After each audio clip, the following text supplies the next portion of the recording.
down and hitting trees and stuff like that. It can't control itself very well. That's a great description of what your life is like, isn't it?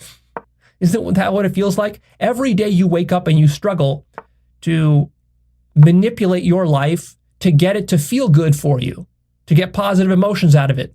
And you struggle and struggle all day long. And at the end of the day, you're tired, you're frustrated, you're angry, you're upset, you're depressed, you're miserable because things didn't go your way. You're like that little hummingbird in the middle of a hurricane. And then sometimes, occasionally, you have a good day and things go your way. Everything goes your way, and then you're happy. But then the next day, you struggle, and then the hurricane blindsides you and hits you into a tree. And you're struggling. It's exhausting to struggle like this, to live like this. And you tell yourself, well, but Leo, how else could it be? I'm just a little hummingbird in the middle of a hurricane. That's just physics. That's just how things are. But consider, maybe that's not how things really are. Maybe that's a function of how you've defined yourself. Maybe you're not truly that hummingbird. Maybe you've tricked yourself into believing that you're the hummingbird, when actually you're the entire hurricane, including the hummingbird who's in the hurricane. See, that would be a radical shift in your identity, in your self-definition. And you might say, well, Leo, so what if I change my definition? It doesn't change anything. In a certain sense, it doesn't. It doesn't necessarily give the hummingbird more control over itself. But on the other hand, remember that you've changed your definition of what yourself is, such that you're no longer identifying just as the hummingbird. So in a sense, you actually have increased your capacity for self-control just by expanding what you believe you are. You have a larger perspective. Your situation has been so recontextualized. Go see my episode called Understanding Recontextualization. Your situation has been so recontextualized that now, if you look at the entire system, the hurricane and the hummingbird in the hurricane, you see the entire system moving with a certain intelligence and a certain higher purpose. And now you no longer feel like you're just a little hummingbird that is struggling against these evil forces outside of you, because you're the entire system. So it's like that.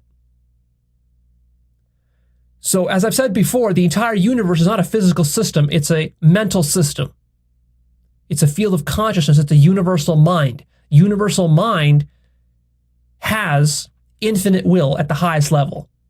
So what I'm telling you, I'm not just telling you some philosophical mumbo jumbo here. What I'm saying is that if you become infinitely conscious, which is possible to do, if you are fully awakened, what you'll realize is that literally every single thing happening in your life was your own creation and is the function of your own infinite will.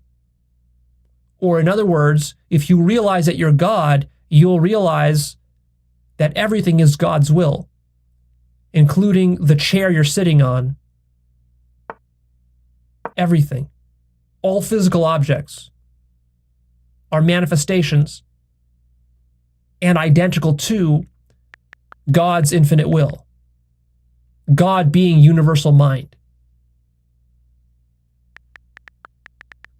If you became infinitely conscious, you could materialize any physical object into existence that you wanted to. This sounds rather outlandish to claim, but nevertheless, you can become directly conscious of this. But there's a trick. There's a very deep trick here, so be careful. Because it might sound like, oh, Leo, that's awesome. Show me how to become infinitely conscious. And then when I get that, then I will be able to do whatever I want. I will be able to please myself with all sorts of creature comforts and manifest millions of dollars and fast cars and beautiful women and other things like this. But you don't get how profound this is. You're not going to be able to do that.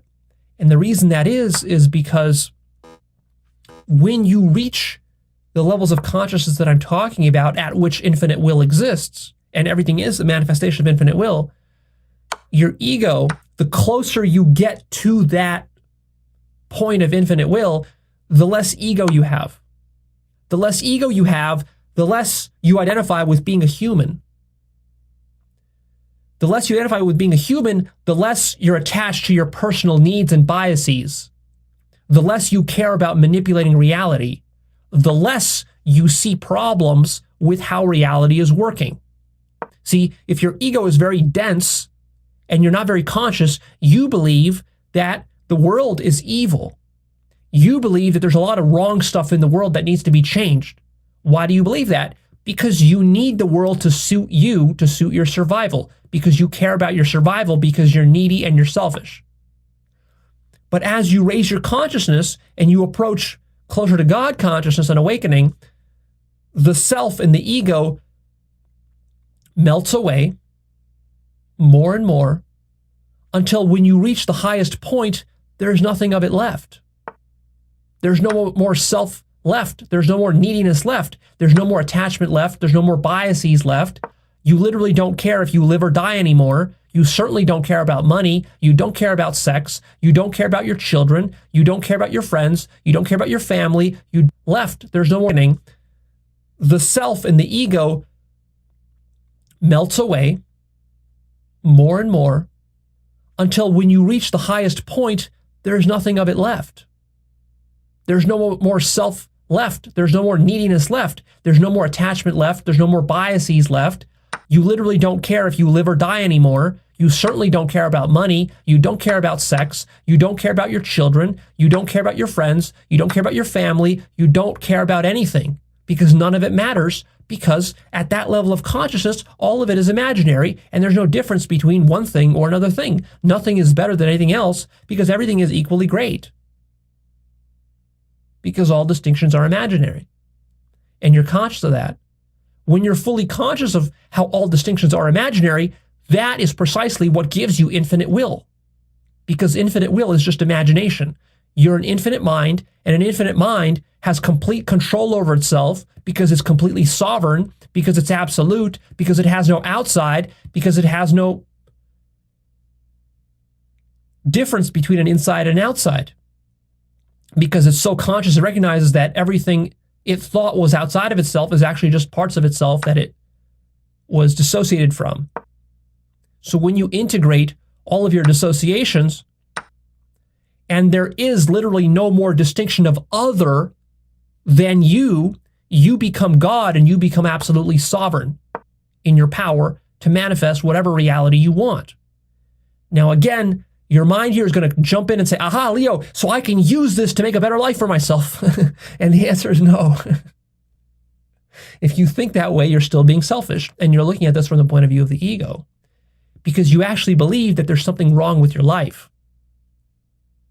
There's nothing wrong with your life, and there's nothing wrong with reality when you're absolutely conscious. When you're at this highest level of consciousness that I'm talking about, you realize that